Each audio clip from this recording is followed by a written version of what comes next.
Welcome back to Live Now from Fox. I'm Stephanie Quinu. We are continuing to monitor what was a possible stolen car pursuit out of L.A. Our Fox 11 L.A. team transitioning away from that live look, but we're going to continue to monitor that live stream. We do have some more breaking news also happening out of California, where the former Oakland mayor has now been indicted on criminal charges, and happening right now outside of the courthouse. Hold on. On the way. Bring it down just a little bit. But she could face a maximum of 20 years in prison. We do see attorneys coming up to the podium. Let's listen in. My name is Jeff Tsai. I am counsel on behalf of Mayor Thao. We just have a short statement to make this morning. Today's indictment and the press conference that was held by the government earlier this morning.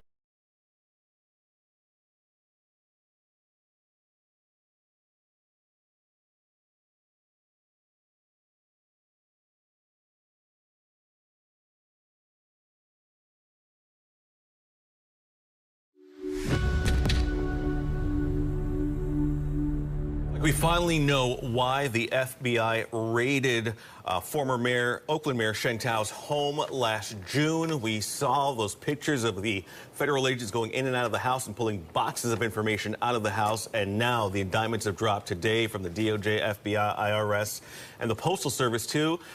Mayor Sheng Thao, Oakland Mayor Sheng Thao, the former mayor, her partner, and two other business people well known in Oakland are now facing charges, federal charges. In fact, James Torrez joins me.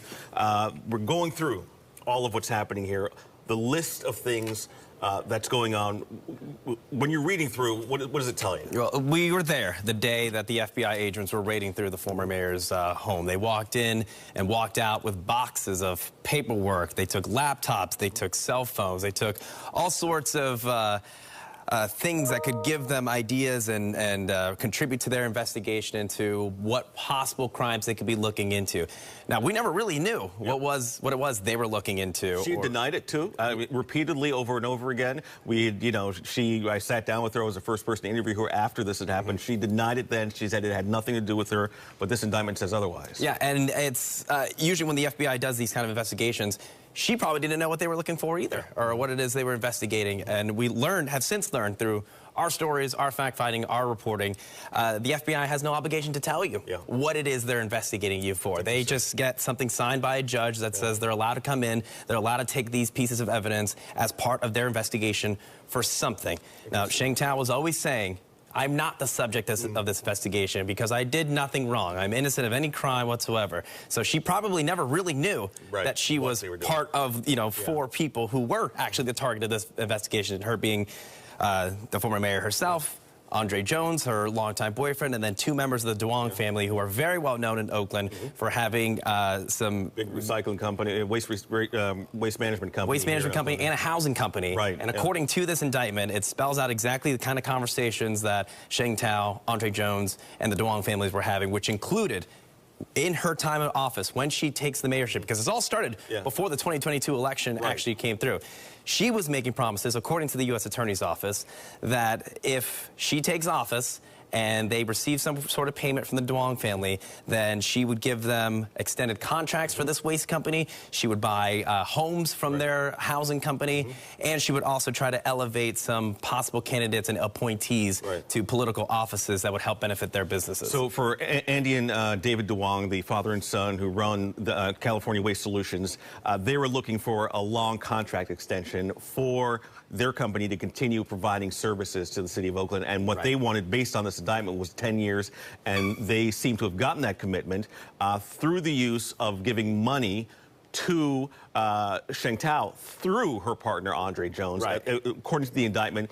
And it was under the direction of Thao, if you read through this indictment, that she would tell these folks that she wanted to give the money to Jones so there wouldn't be anything linking directly to her. Connection between the two. Right. And let's make it clear, too, anyone can contribute money to a political campaign. You and I can do that, and it's not illegal at all. You can support what you believe in. You can support candidates that you are in favor for. What made this illegal is that there was actual, or according to, of course, the indictment, there were actual transactions here it's a pay-to-play kind of situation. Thao says if you pay here... illegal stuff that you cannot promise a contract to a company unless they go through the proper bidding process, but she was trying to circumvent that because she was getting some sort of payment, according to the indictment, from the Duong family and this co-conspirator, one who's not named. That indictment also spells out kind of how Thao ends up benefiting from this, because as you mentioned, they kept making the payments all the way to Andre Jones and saying that he had employment with the Duong family company. According to the indictment, that wasn't true.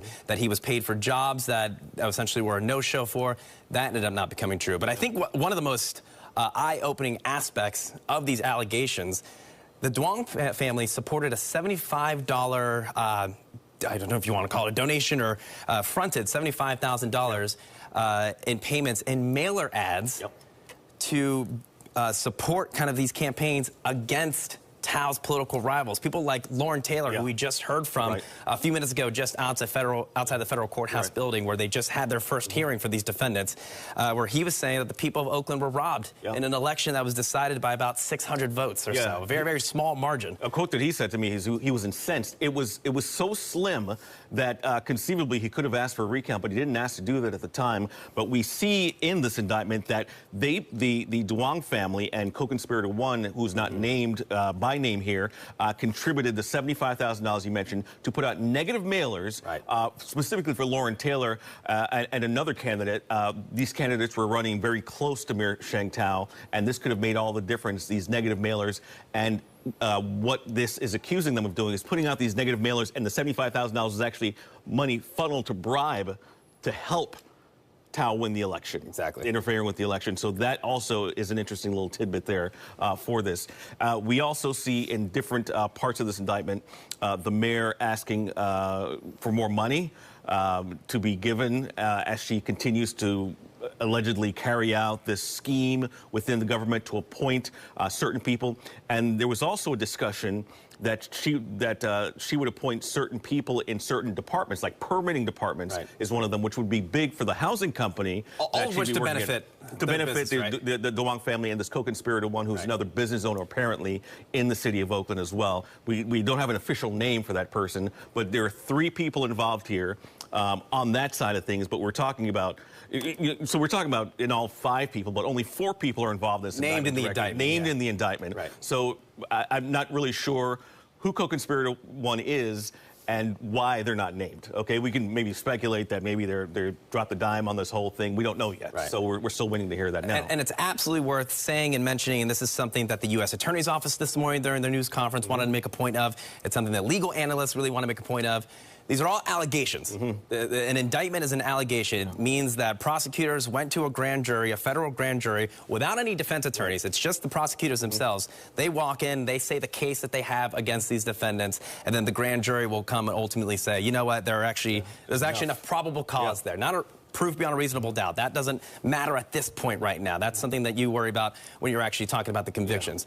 But the grand jury returns the indictment, and that is what was unsealed and what we learned about this morning. And we know Sheng Thao and the attorneys of some of these other defendants, they're going to be defending themselves. We just heard from Sheng Thao's attorney just outside the federal courthouse minutes ago, before you and I just started this conversation, saying that the timing of this investigation seemed off. And Jeffrey Tsai, who's a longtime former federal prosecutor, he was saying that this investigation started in June, which was right in the heat of this recall election, which Mayor Sheng Thao, we know, has been criticized for a number of decisions that she made while she was in office. And now they were worried that this investigation in the middle of all of that is going to heighten this sense of getting her recalled. Ultimately, that's what happened this past fall.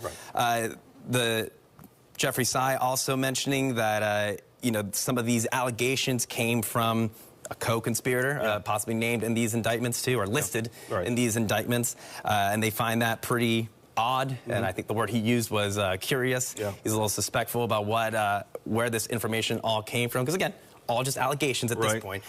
So they're going to be moving forward and challenging this in court. Well, you know, that's maybe where we'll find out a little bit more information about how this story came to break. But we do know that the Oakland Ethics Commission had been looking into this case anyway, involving the mayor, and they reportedly gave some information to the FBI, which launched the investigation, which led to this whole thing breaking open. So you have this organization within city government that's looking to root out corruption, make sure the government's running ethically. correctly, and apparently it found something that it didn't like and reported to federal authorities, which launched this whole thing, and all of this information is starting to come out right now. It's not clear yet whether anyone else besides the 4 people we're talking about, Sheng Thao, Andre Jones, Andy Duong, and David Duong, if anyone else is going to be indicted as a result of this. We're going to have to see. Those are questions we asked the U.S. Attorney's Office this morning. There was a news conference early this morning that gave us all these details about the indictment, mostly led by the U.S. Attorney's Office. And that's how it works, by the way.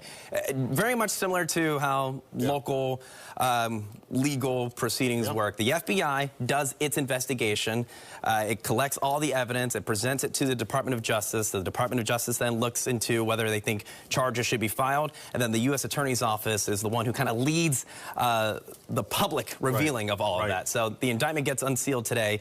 They give us all the information, answering a lot of questions that we've had for months. And then they gave us the opportunity to ask them questions as well. One of which was, do we suspect more charges to be brought forward? Do we expect more indictments to come forward? They said that's not something they can comment on right now, that they can only give us the information we learned this morning. You know, if you've not read an indictment, the details are pretty interesting here. It goes into detail, not a lot of detail, but it goes into a great detail about some of the things that were happening here. I'll just read part of it here. It says, as part of the defendant's corruption agreement, recycling company, which is owned by the Duong family, spent $75,000, which you talked about, to co-conspirator 1 for the purpose of designing, printing, and circulating those negative mailers in support of the Thao campaign. After Thao won the election, the payments from the Duongs and the co-conspirator to Jones began. So they began as several checks.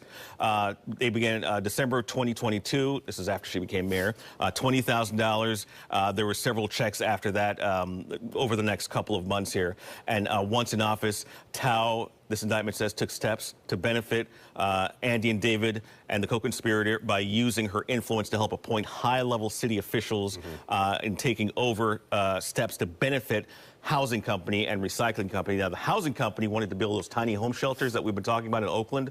And so the idea was the city would pay $300,000 per tiny home. And I forget how many, I'll have to look through this again, how many homes, but it was going to equal to a lot of money for the housing company, to the extent that, according to the assignment, the mayor actually went back and asked, there was initial $300,000 for that particular scheme. The mayor went and asked for over $1 million to be paid to Jones as her part, for her part in that scheme, according to the indictment. And that idea is not so far-fetched. I mean, we're hearing those kind of conversations throughout the entire state of California. So many cities trying to tackle a homeless issue want to build some of these tiny homes, these temporary homes, and a couple of different words to call it. The homeless off the streets, you know, get them somewhere to live. Right. So at the time, this sounds like just a political promise that she wants to carry forward with to try to improve the city. That obviously was not nearly enough for voters to decide that she should stay in the job, because as we saw in November, an overwhelming majority, about 2/3 of the city of Oakland, of the people who actually came out to cast a ballot, decided they no longer wanted her in office. Yeah, her campaign, her run in office had been marked with a lot of controversy, because right after she came in, it was the firing of the police chief, the very popular police chief, LeBron Armstrong. She fired him right away after some sort of disagreement that we don't know the exact details about. She's never revealed them. And then there were just a series of issues after that, the last of which, of course, is the budget issue in Oakland. You know, right now the city of Oakland has got a big shortfall in cash, and they are, you know, she was in that job leading up to that. So she was recalled from office in earnest, and now this has come about after just weeks after she officially left office following that recall. I think another interesting tidbit about this, and Sheng Thao's relationship with the Duongs, and of course with Andre Jones too. They live together, Thao and Jones, and it's spelled out in the indictment too exactly how she was benefiting from some of these payments. Because as you mentioned, the payments were supposed to be going to Jones to try to keep her name off of it. They were trying to see if they can eliminate a paper trail, but the U.S. Attorney's Office says they almost easily found that paper trail to connect all of these players together. They said that they had found financial records that had showed Thao was paying kind of the majority of the bills, including rent. For the most part, she was paying the entire rent of where they were living. At some point, they started splitting the rent, but for the most part, she was handling most of the financials. Well, they noticed around the same timeline where Andre Jones is starting to receive some of these payments from the Duong family, he's all of a sudden starting to pick up a lot of these bills, including the rent of the home. They talked about cell phone bills, a number of other bills you would normally have just to, live your everyday life. So they said that was a big red flag as to, why is he all of a sudden have some of this money, this cash flow coming in to cover some of their expenses? And they realized it all kind of lined up with some of the corruption and conspiracy charges that they are now accused of. So we're not only talking about the checks with the money here, we're also talking about text messages. The indictment includes text messages that co-conspirator 1 sent to members of the Duong family with Thao's name in it, talking about what they were going to do in exchange for the cash.